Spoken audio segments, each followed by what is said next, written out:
Hello, I am Bril. Hello, I am Bril Kinguasi, and I will conduct our experiment Fire, Casein, Save Me from Fire.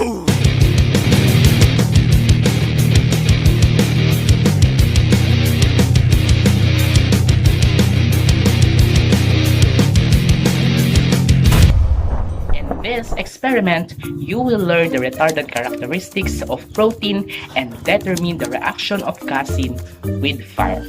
Don't forget to like, comment, and share our videos, Biochemistry at Home, where you can create extraordinary experiments within the reach of our home.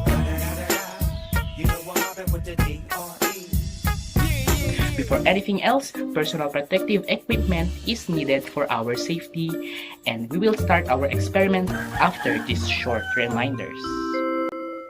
Safety is our #1 priority. The following contents of this video may contain hazards. This is for educational purposes only. Do not attempt without supervision. The materials needed for our experiment is a block of cheese, a clean bowl, a pan where we cook the cheese later on, a candle to lit the cheese later on, as well as 2 pieces of clean fabric, and we will put a line on there as a reference, and we will label it with treated and untreated. We also need a lighter to light our candles and a pair of tongs for us to hold the hot materials. It is important also to have a bucket of water as well as a dipper for us to extinguish the fire later on. Stopwatch is also needed to record. The first step is to put the cheese in the cooking pan, and at the desired heat, put the melted cheese in the cooking pan and stir it and wait for the cheese to be melted or to be in its liquid form. Attention to the amount of fire you are making so that the cheese will not be burned. Once cooked, pour the melted cheese in a clean bowl or container. Use a pot holder when dealing with hot pans. Do not burn yourself. Use the fabric strip with the label treated, and we will soak the first strip with the melted cheese for about 30 seconds. After that, lit the candles using the lighters. Using the tongs, hold the strip and set your stopwatch.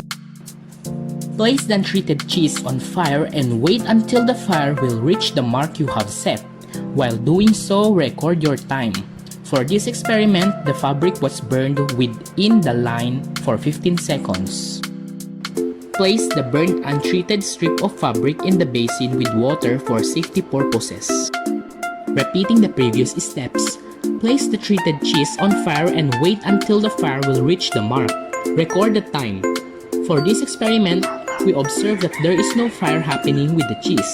So I decided to remove the treated fabric after 3 minutes as the fire cannot reach our reference mark. Comparing the 2 fabric, the untreated fabric is burned and it had reached the mark. On the other hand, the treated fabric did not reach the mark and the bottom part of the cheese is only burned. Remember to clean your workspace after conducting the experiment. Make sure that the fabrics are extinguished from the fire and dispose them off properly. Also, make sure that the candle is extinguished. Hey guys, ako nga pala si JM Gonzago, and I will be walking you through today to the very science and chemistry behind our experiment. Okay, Ebbas aside, let us proceed to the first question. Why cheese? Pinili namin ang cheese guys kasi ang cheese is a dairy product. And dairy products such as milk and yogurt and anything else, chocolates, they all contain casein, which is a very important determinant in fire retardation. When we talk about the mechanism of fire retardants such as organophosphate esters, ammonium polyphosphate, and other commercially available ones, we talk about their capability to form char layers. Yes guys, char layers are now those products that they are protecting fire from. This being said, those char layers that we created now prevents the fire from spreading rapidly. In this experiment, we noticed that this is the same mechanism that transpired between the casein or the cheese and the fabric treated with it. Basically, we could conclude na since it prevented the fire from reaching the designated point, there is a char layer that is produced by the casein that made it fire retardant. So bakit? Anong meron sa casein? take this? It is because there are phosphate groups present in a casein that is very essential in fire retardation. Last question, what are the benefits and drawbacks of using casein?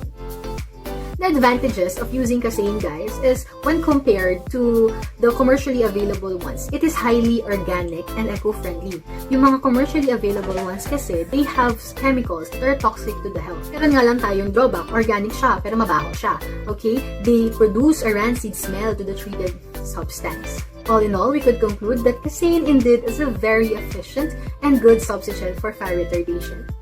And that would be all. Thank you!